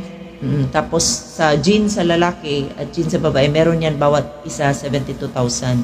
Tapos ang crisp na in-insert nila yung venom ng snake, ng gene ng snake, meron din yung 72,000. So kung i-add up mo yun, tatali po siya. This is scientific hindi ko ito sabi-sabi lang. This is according to scientific study. Magiging 216 na yung gene ninyo, which is equivalent to, pag i-times mo iyang 600 times 600, yung according sa Bible na 600 times 60 times 6, lalabas po ang number ng hayop, which is 216,000 gene, 216,000 gene, which is exactly talaga kung ano ang sinabi sa Revelation na number ng hayop. Kasi dalawa kasi yung composition. Kung dito ka sa gene, 216 siya. Ang normal na gene lang sa tao dapat 144,000. So, dahil sa bakuna nagiging 216, which is exactly the number of the beast sa Revelation na. Kung i-times mo yung 600, nandyan yan sa Bible, 600 times 60 times 6, equivalent to 216,000, which is the number of the beast. Ngayon, meron siyang payload, kumbaga sa sa lingwahe natin, para siyang bomba na pampasabog nilang virus. Meron siyang Ebola, meron siyang Marburg, meron siyang E. coli, meron siyang HIV, na talaga itong umaatake ito sa inyong immune system. Kaya nga, pag wasak na yung immune system ninyo, lahat ng sakit pwede nang makapasok sa inyong katawan, at depende na lang kung anong sakit ang papasok sa katawan ninyo. Ang pinaka lang yun, delikado, yung virus nila nga nandun talaga sa vaccine, yung Ebola. Yung Ebola at saka Marburg, ang karakteristik niyan is magdurugo kayo. Bakit? Kasi yung utak ninyo nag-bleeding, yung heart ninyo nag-bleeding, yung intestine ninyo nag-bleeding, yung kidney ninyo nag-bleeding, lahat-lahat na yung mga vital organs ninyo nag-bleeding. At oras na magbi-bleeding iyan, lalabas iyan sa inyong mata, sa ilong, sa bibig, sa tenga, sa puwet, sa inyong private parts. no? So, ganun talaga ka-delikado yung bakuna. Tapos, yung iba, sasabihin lang na wala lang, no, huwag kayong maniwala sa mga kasinungalingan nila. Kasi, lahat iyan, hindi yan gagawin ng Vatican Church ang bakuna kung hindi yan na makapinsala ng tao. Kasi ang aim ng diablo talaga is to steal, kill, and destroy. So, kaya nga ang tawag ng Diyos sa chip in the shoulder, tawag niya dyan is matinding pagpuksa, isang sumpa. Totoo naman talaga kasi lahat ng sakit lalabas, hindi pa ba yan sumpa? Ang pangalan niya ay kamatayan. So, dyan pa lang sa description ng Diyos na binigay sa propeta, ang bagay na yan ay kasuklam-suklam, sumpa, magdadala ng matinding pagpuksa, at ang pangalan niya ay kamatayan. So, lahat yan, lahat yan pasok talaga sa ginawa na bakuna ng Vatican Church. Kaya yung sinabi ni Mark Ramos na palubay-lubay siya kasi hindi niya alam kung ano ang mga ginagawa, kasi madali ka lang kasi mahalin lang kung hindi mo alam kung ano ang mga kilos ng Vatican Church. Kaya sabi ng Diyos kay Propeta Branham, importante nga kailangan know how the devil moves. Kasi kung alam mo kung paano sila kumilos, hindi ka na madadaya. Kahit tuwaron ka pa nila o istorya diyang palami-lami, dili na ka mailad. Yung iba, madali lang kasi mailad, madali sila mashaken kasi wala silang ugat kung sino talaga ang gumawa ng vaccine. Kaya nga, nandyan yan sa YouTube, tingnan nyo yan. Yung una pa lang lumabas yung bakuna, sino ang nag-commercialize, sino ang nag-promote, ang Pope. Tapos sabihin ninyo, hindi yan Mark of the Beast. Gawa iyan ng Vatican Church, tapos tanggapin ninyo, that is worshiping the image of the beast.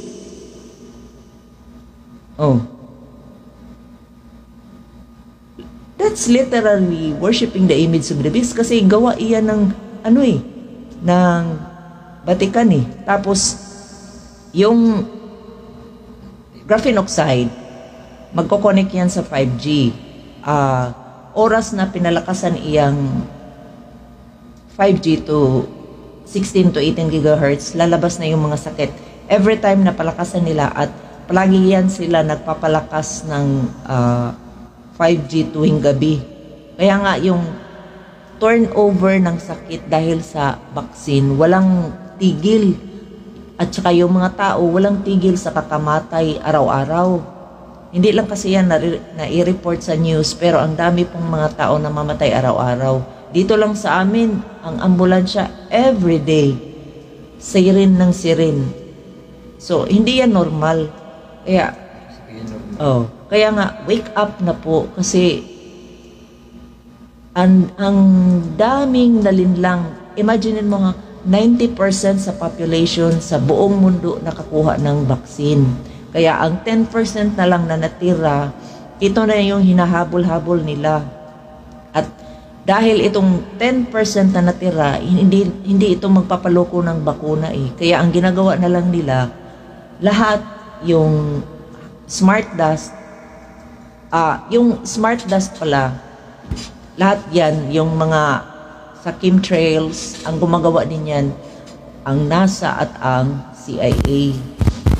Yung NASA at CIA, ano po yan, grabe yung mga, anong tawag mo doon, kanilang mga equipment, na meron silang equipment na HAARP, na Jubin, na CERN, 5G, lahat po yan, kung kumilos iyan, para iyang, ang galaw nila supernatural, yung electromagnetic field, sobra po iyang, sobra iyang lakas na weapon. Kasi pwede siyang makalift ng isang bagay, pwede niya malift ang tubig. Kaya ngayon, mga ulan ngayon, sobrang lakas eh. Kasi hinihigop iyan, pwede kasi makahigop ang electromagnetic field gamit ang kanilang mga equipment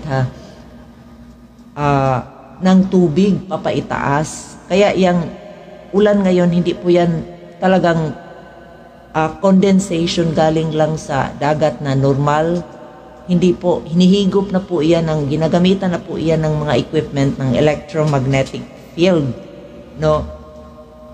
At mapansin nyo iyan na malakas yung clouds ninyo doon sa kahit saang lugar, kasi yung electromagnetic field, oras na ginamit iyan, yung clouds, mag-iiba po ang kulay. Magiging blue, magiging green, magiging red, magiging purple, o kahit ano. So, oras, always remember this. Oras na makita ninyo ang mga clouds ninyo, iba-iba na yung kulay, ang ibig sabihin lang yan, tinitira sila ng electromagnetic field or electromagnetic wave. Ganon po yan. Kasi yung scientist po, hindi siya scientist, I mean, he is a very genius person, no? Canadian siya. Tapos may itinapon ng military equipment yung gamit nila sa electromagnetic field. So, inayos niya ito, tapos tinesting niya sa isang room. Nung pag-testing niya, pag-adjust niya sa mga frequency, doon na nagtaka siya na yung kwarto niya nagkakakulay ng iba't ibang kulay. Merong orange, merong green, merong blue, merong red. Nakita talaga niya yung epekto, oras na i-change niya according to frequency sa electromagnetic field. So, kaya iyang pag tinirahan iyang ionosphere ng electromagnetic field na equipment nila, kaya iyan nagbabago ang kulay ng clouds. So, every time na makita nyo yan, tandaan nyo yan na tinitira ang clouds ng electromagnetic wave. Kasi parang ang ibang tao, ay naamis, ang pula ng ano, parang ano ito, apocalyptic. No po. Ang ibig sabihin lang yan, oras na magkakulay-kulay yung iba ang clouds ninyo, tinitira na po yan ng electromagnetic field or electromagnetic wave. So, ang ibig sabihin yan, meron na silang gagawin sa inyong lugar na masama. Ganun lang po yun kasimple. Yung 5G, ano pinalaman? Yung 5G, lahat yan, gagamitin nila yan. With combination yan. Kasi lahat yan, yung J-beam, yung HARP, yung satellite, yung CERN, lahat yan nag-i-emit ng electromagnetic field. Iba-iba lang ang ano nila, kumbaga, purpose nila kung saan sila gamitin. Pero lahat po iyan gamit para sa electromagnetic field. At para malaman ninyo po yung mga ano nila, yung J-beam, electromagnetic field din yan. Pero ano siya, nakafocus siya yung sa sobrang lakas niya, parang makikita mo na yung electromagnetic field kasi nagiging plasma na siya eh. Yung parang malakas na talaga yung voltahe niya ba na talagang ini-aim na nila as parang armas na para pampasabog, ganun. Yung ano siya, yung HARP, yung 5G, electromagnetic field pa rin yun. Pero ang scope niya is very wide. Pero kahit hindi nyo siya nakikita sa inyong mata, malakas yan. Kasi wide lang ang scope niya. Kung i-compress siya, magiging laser po siya. Ganun lang po yun kasimple yung mga armas nila. Kung i-compress nila ang electromagnetic field at palakasin nila ang voltahe, magiging laser po siya, kaya makikita na natin sa mata. Pero kung wide ang scope na ititira nila para sa tirahin nila yung ionosphere, ginagamitan po nila iyan ng HARP, ng CERN. Yung J-beam, yun na yung ginagamit nila sa mga pangsunog-sunog. Magtaka kayo kung bakit meron lang biglang masunog na lugar, yung mga forest, paano ba yan masusunog? Wala naman taong nakatira doon sa bukid. Tinitira po nila ng airplane na J-beam. At saka yung J-beam, meron silang for airplane, airbase. Yung mga airplane, meron din silang land base. yung nakamuntar lang talaga sa lupa. Meron din silang mobile car na Jubim. Yung mobile car nila na Jubim, kasi nalaman ko ito yung noong inatake nila yung mga, meron kasing 30,000 na protestor, nagdemonstrate, sa Tagalog pa, nagprotesta. So, umabot sila ng 30,000. So, ginamitan sila ng mobile car na Jubim. Yung mobile car na Jubim, electromagnetic wave pa rin yun. Pero, lang siya, not so like with the Jubim na yung makikita mo na talaga na parang ilaw na naka-compress talaga na naka-focus. Itong mobile car Jubim, hindi mo siya makikita. Pero malalaman mo siya na natamaan ka ng Jubim kasi may babangga sa katawan mo na sobrang init. Ngayon, anong nangyari doon sa mga protestor doon sa Australia? 10,000 Australian protestor, natamaan po sila ng Jubim na laser. Invisible kasi yon.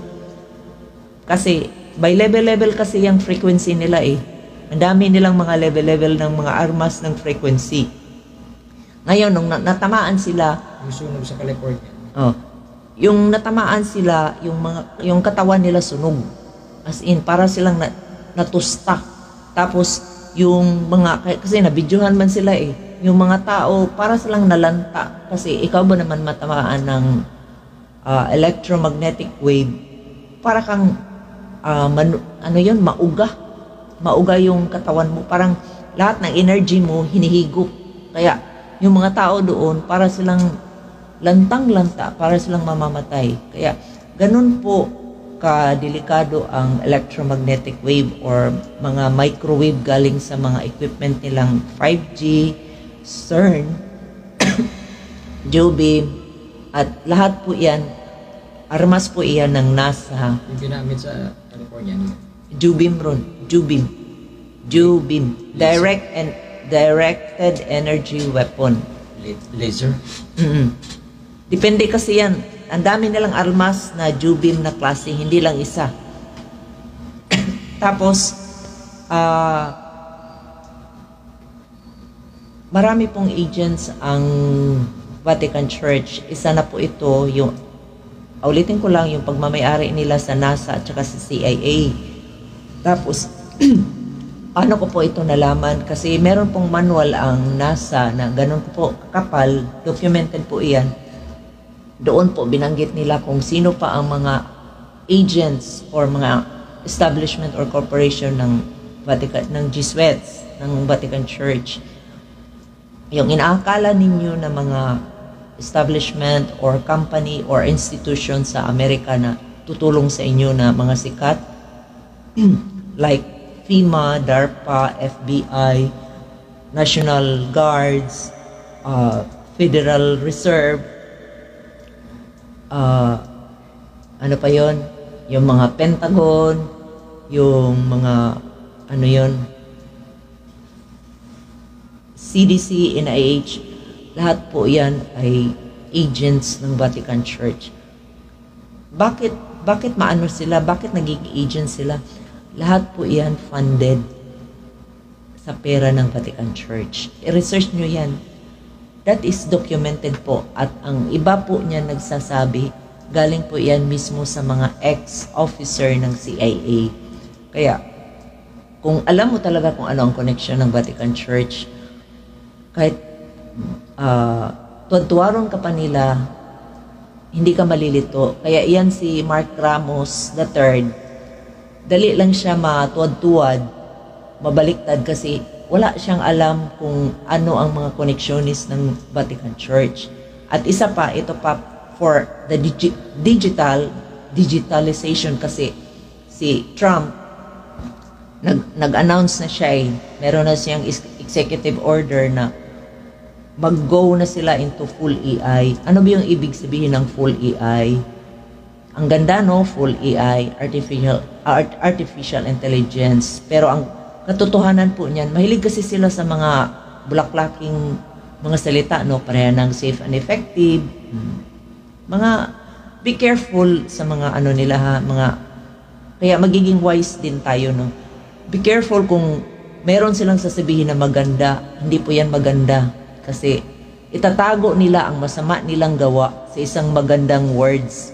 Yung sabihin nila na will go into full AI, ano po iyan? Full digitalization na po iyan. At ano po ang full digitalization? Required po dyan ang QR code. At ano po ang requirement ng QR code? Always vaccination. Palagi po kayong turok. Oh. Sabi nga ni Donald Trump, within 48 hours, kung makagawa sila ng bakuna ng cancer, imamandatory nila sa lahat doon sa mamamayan ng Amerika. Kaya yan sila lahat. Yan si Trump. Wala yan. Puros lang yan sila hawak ng Vatican Church. Kaya huwag kayong maniwala dyan. Kaya sa Diyos lang talaga tayo maniniwala kasi iyan sila lahat, hawak na po iyan ng Vatican Church. Ngayon, paano sila mahahawakan sa digital? Itong Vatican Bank ay pamamay-ari po ito ng Vatican Church. At etong Vatican Bank, ang makapasok lang po dyan is ang membro ng World Bank. Sino po itong World Bank? Ang World Bank po ay subsidiary ng Vatican Bank. Tapos, meron silang ginawa ngayon nga bago na agency, yung CBDC. Ano yon? Meaning nun? Central Bank Digitalization. So, iyan, agents pa rin iyan ng Vatican Church. Ngayon, last October 1, 2022, kung nakita nyo iyon, in-announce po iyon ni Pope na isauli lahat ng assets ng bangko sa buong mundo sa Vatican Bank. At nasauli na po ito. Kaya, kontrolado na po ng Vatican Church lahat ng bangko po. Kaya po iyan matutupad talaga ang digitalization kasi sinauli na po lahat ng bangko. Kasi lahat po ng banks around the world ay nagkakautang sa World Bank. At saan naman kumukuha ng pera ang World Bank? Sa Vatican Church. Kaya, mahawakan talaga ng Vatican Church lahat ng commerce. Kasi, pinag-aralan na nila iyan matagal na pong panahon. Hindi po iyan nangyayari in one time, in one day. Lahat po iyan nakaugat.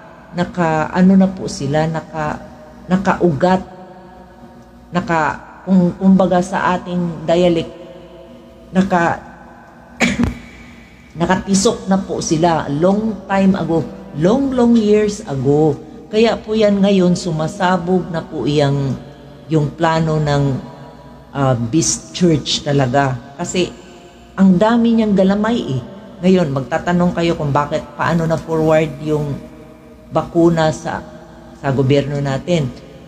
Ang gobyerno natin, bawat bansa binibigyan ng pera or pinapautang ng World Bank. In fact, ang ating bansa binigyan po ng 20 billion noong pag-introduce pa lang ng bakuna.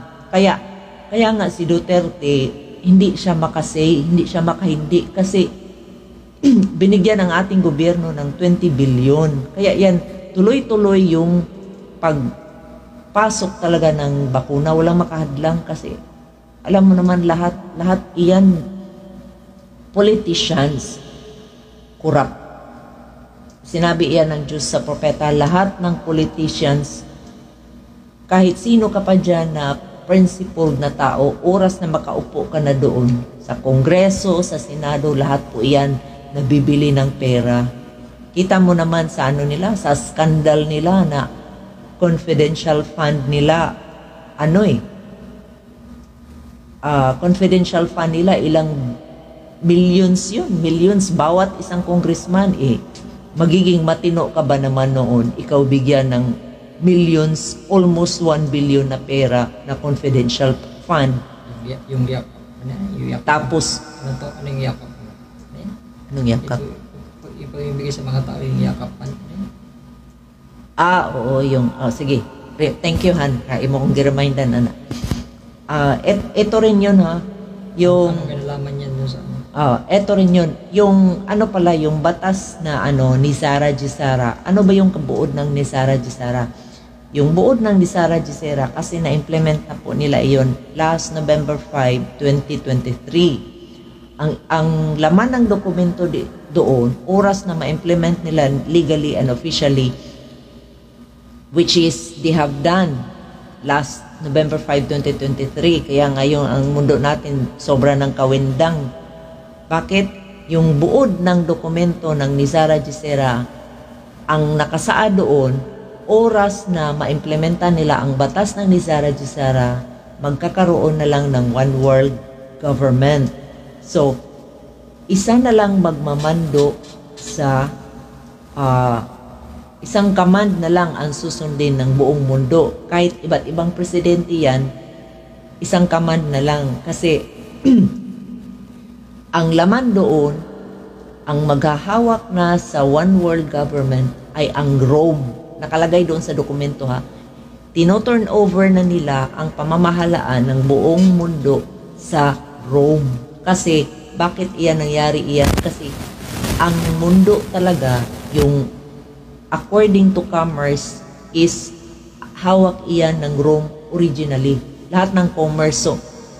Nung na-implement nila ang ni Sara Gisara, yung lahat ng pamahalaan na-return na sa Vatican.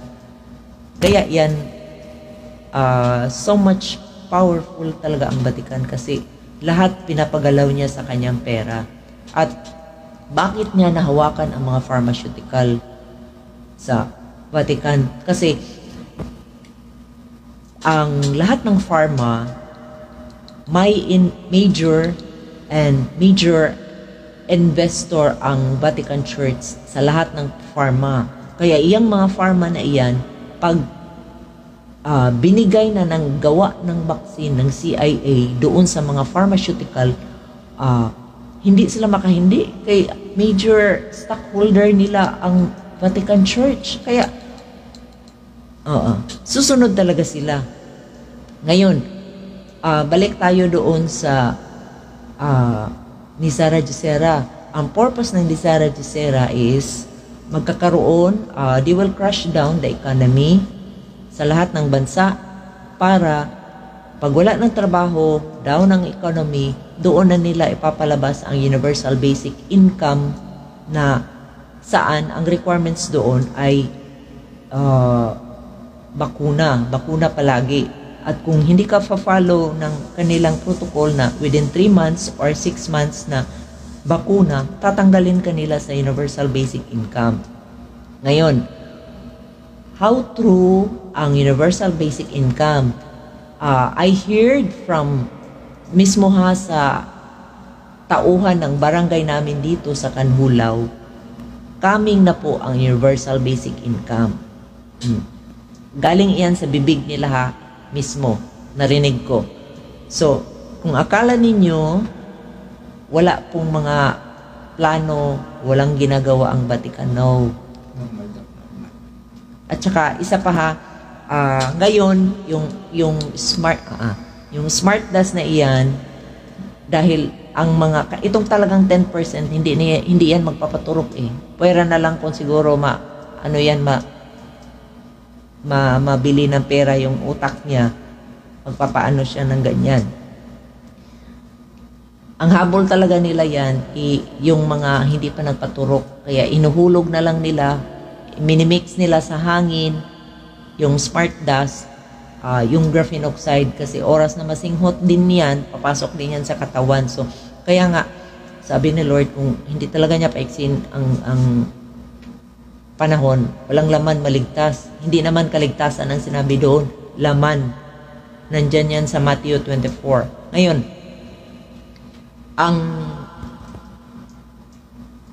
ito ring balik din tayo doon sa equipment, ha. Balik tayo sa equipment nila ng yung mga electromagnetic wave. Yung equipment nila na CERN, HARP,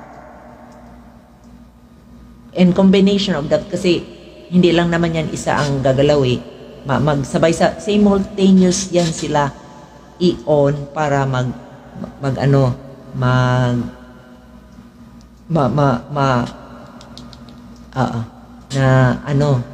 na matupad yung mga galawan nila, no?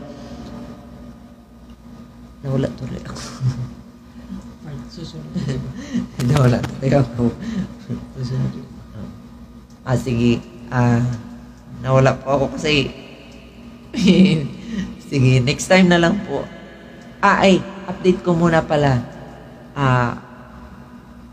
Ngayon po, ang ibang bansa nagmamandatory na po. Kung sabihin ni Mark Ramos na walang nangyari, normal, no po. Ang ibang bansa po, nagmamandatory na po sila sa bakuna. Ika'y bumalik na sa salita, sundan mo kalooban niya,